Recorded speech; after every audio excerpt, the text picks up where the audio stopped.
I don't understand them. They have so many people who are surrounding them to make sure that what they show to the world, it's good for the image of themselves. Where, I guess, I'm really guessing that somebody told Neymar, you know what, at some point in some press conferences, you will have somebody will ask you about you and Mbappe. You know what? You always answer like politics know how to do. We play together. Everything is perfect in a perfect world. I love Kylian. I'm going to serve Kylian, and hopefully he's going to score many goals, and hopefully he's going to serve me. Bye-bye. That's the only thing fans wants to hear, and that's the only thing fans should hear.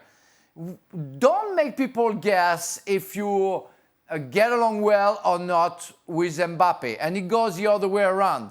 I don't understand those kind of things, because of course everybody's going to suppose that nothing goes well between them. They play together. They are paid by the same club. Why do you want to make stories about your relationship? What we want to see is what you do on the field, and if you don't do well, we're going to comment it, but we don't care if you can handle each other. I played for 10 years with somebody. I didn't even say hi to him. People didn't need to know. I'm not Neymar, I'm not Mbappe, but I had to do my job. And the job is to play football, and to serve somebody if I had to, even if I hated him. Enough about David Ginola. I don't understand. What do you think? No, it's not David Ginola.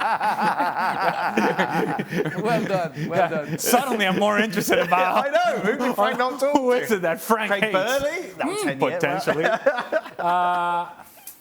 Maybe Neymar just didn't want to talk about it. Maybe he's... He knows, Ali. He knows that reaction. I know. Maybe he didn't want to talk about it. The truth of the matter is, whatever Neymar says or doesn't say in this case is a big deal. So, to Frank's point, the way you diffuse this is by saying exactly what Frank just mentioned.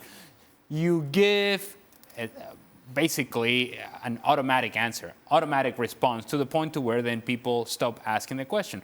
But it almost feels as the same for Neymar as it does for Kylian Mbappe, that they like the attention, that they like the friction, that they like the perception that these guys are fighting. And then people are always going to be sort of trying to figure out, are they getting along today or are they not? Is he passing him the ball or not? Is he taking the penalty or not?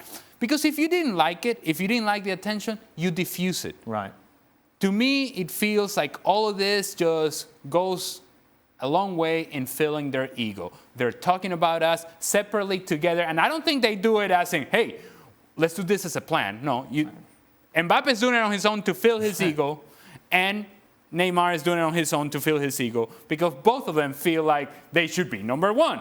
And guess what? Neither one of them are number one. Lionel Messi is part of that team. And as long as Lionel Messi is part of that team, they have to defer to him. In fact, ideally for PSG, they wouldn't need to defer to anybody. They would play for each other. That's how they're going to be successful. Now, more interesting stuff this week from Kylian Mbappe talking about playing for the national team compared to that of PSG. Of course, he scored in that game against Austria. He said, I played differently with France. They asked me to do different things here than at PSG. Here I have much more freedom. The coach knows that we have Giroud as number 9, who occupies the fences, and I can run into the spaces. In Paris, it's different. That doesn't exist. They asked me to play in the centre, and it's different. What do you make, Frank, of this? Again.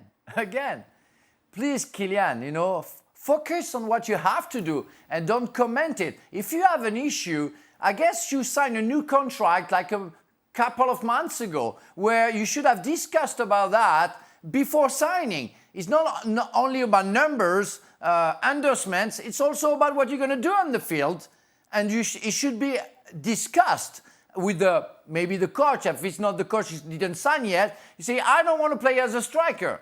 I want to play at a fake 9. I want to have freedom on the field, and I don't care if Messi, Mbappe, Neymar are here. That's what I want to do. Otherwise, I'm going to sign for Real Madrid.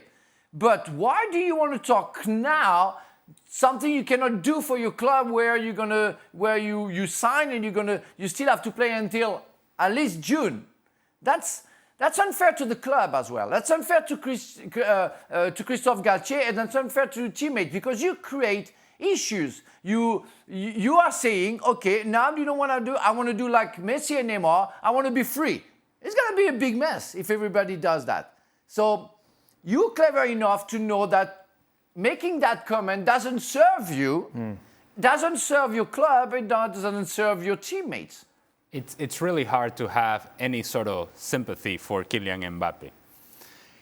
The huge problem that he has at PSG that makes him play differently is that he has Neymar and Messi behind him. Messi, who can deliver a ball wherever he wants to, whenever he wants to, and so your sole job becomes, how do I find a run in behind? How do I find spaces? Because I have a guy in behind who can find me. Wherever I run, he can find me. And Neymar, who can dribble around anybody in the world, and who I can combine with and will attract attention away from me. So now I am matched up 1v1. Now I have space to play that I wouldn't have otherwise.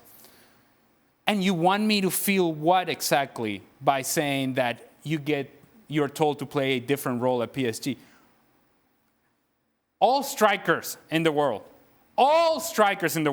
would love to have the role that Kylian Mbappe has. If indeed they tell him, hey, just play down the middle, find the spaces in behind, score tap-ins, score game-winning goals, here's a hat trick, here's another goal. What is the problem with that? Here's 50 million. Here's 50 million. And oh, by the way, every time you speak, every time you talk, we're going to listen to you because you're the future of the club.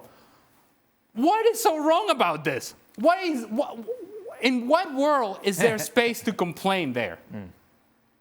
This kid's spoiled right now. Spoiled, and it's getting under my skin now.